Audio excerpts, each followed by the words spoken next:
राम राम भाइयों सभी को। तो भाई कल पेपर है IDBI जूनियर असिस्टेंट मैनेजर 2023। तो ये कल 3 बजे से 3 PM। ओके। तो एडमिट कार्ड, 2 फोटोज़ और आधार की कॉपी सबको रख लेनी है साथ में, बस और कुछ भी नहीं चाहिए। और ओरिजिनल आधार भी, ठीक है, आधार की ओरिजिनल भी। 60 रीजनिंग आ रही है, 40 क्वांट, 40 इंग्लिश, ये तो सबको पता ही होगा, और 40 करंट भी है।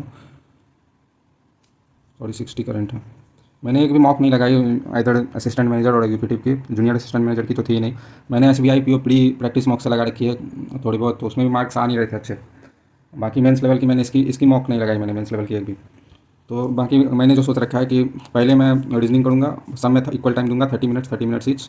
और हो सकता है इंग्लिश और करंट में मैं कम टाइम दूँ पहले मैं, क्योंकि इन दोनों को करूँगा। और अगर 30 मिनट्स हैं, इसमें से अगर 6 मिनट अगर ले कि मैं किसी पजल में फंस गया और इसमें से 6 मिनट मेरे बर्बाद हो गए, और इसमें से भी क्वांट में भी मैं अगर फंस गया तो 6 मिनट बर्बाद हो गए, तो ये 6 + 6 मिनट 12 मिनट में इन दोनों में मैनेज करूँगा, इंग्लिश और करंट अफेयर्स में। यानी कि इंग्लिश और करंट अफेयर्स में 60 - 12 48 मिनट्स, 45 to 50 मिनट्स में मैं करंट अफेयर और इंग्लिश करने की ट्राई करूँगा। अगर मैं पहले अटैम्प्ट करूँगा करंट अफेयर्स या इंग्लिश किसी को भी, तो इधर मैं ज़्यादा टाइम दे दूँगा इतना मुझे, क्योंकि मैं इंग्लिश भी काफ़ी स्लो करता हूँ और करंट में भी उलझ जाता हूँ, मतलब याद करने की ट्राई करने लग जाता हूँ क्वेश्चन देख के कि ये तो पढ़ा था, ये था या ये था, मतलब ऑप्शन अगर कन्फ्यूजिंग रहते हैं तो इसलिए मैं पहले रीजनिंग करूँगा, फिर क्वांट करूँगा, फिर इंग्लिश और करंट अफेयर्स, इन दोनों को कोशिश करूँगा 40 to 50 मिनट्स में। रेस्ट टाइम मैं इन दोनों को दूंगा।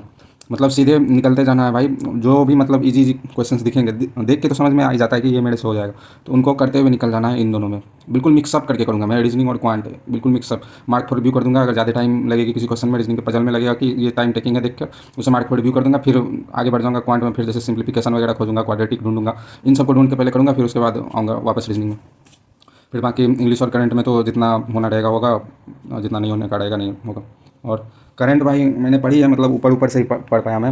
IPS क्लर्क के बाद सितंबर की करनी थी, अपलोड भी नहीं थी सारी वीडियोज़। स्टडी IQ से मैं करता हूँ, वहाँ अपलोड भी नहीं थी, तो वो करने में काफ़ी टाइम निकल गया और काफ़ी स्लो प्रोसेस हो रखा है। रिवाइज करने का मन सा कर नहीं रहा था सही से, तो ऊपर ऊपर से थोड़ी बहुत ही कर पाया हूँ करंट रिवाइज। अब कितना क्या याद रहता है वो तो पेपर के टाइम ही पता चलेगा। बाकी कुछ क्विजेज़ भी लगाए थे, टेलीग्राम पे एक चैनल है, वो करवाते हैं क्विज, तो सही है, देखी जाएगी। अब जितना याद रहेगा होगा, ट्राई करूँगा इन दोनों में, रीजनिंग और क्वांट में मैक्सिमम कर पाऊँ। बाकी करंट भी होनी चाहिए कुछ तो, और बाकी इंग्लिश तो एक्यूरेसी का कुछ समझ में नहीं आता कि क्या पता सही बना गलत बना कुछ भी। तो बस यही अप्रोच रहेगी भाई कि रीजनिंग और क्वांट पहले करना है और इंग्लिश और करंट बाद में करना है, ताकि टाइम वेस्ट ना हो। और 45 to 50 मिनट्स ट्राई करना है कि 45 मिनट्स में इंग्लिश और करंट हो जाए, निपट जाए, और बाकी इधर क्वांट और रीजनिंग को टाइम देनी है मैक्सिमम। और 2 फोटो, आधार, ओरिजिनल आधार और आधार की कॉपी लेके जानी है। All the best everyone. ठीक है भाई, और राधे राधे। इसके बाद वीडियो आएगी IBPS PO मेंस की स्ट्रेटजी के लिए, और साथ में SBI PO प्री को भी कैसे कवर किया जाए, और साथ ही साथ में करंट की मैंने एक नई स्ट्रेटजी बनाई है जो कि मैं अप्लाई करने वाला हूँ कल के पेपर के बाद, तो वो भी मैं शेयर करूँगा उसी वीडियो में सबके साथ। Thank you so much. Radhe Radhe.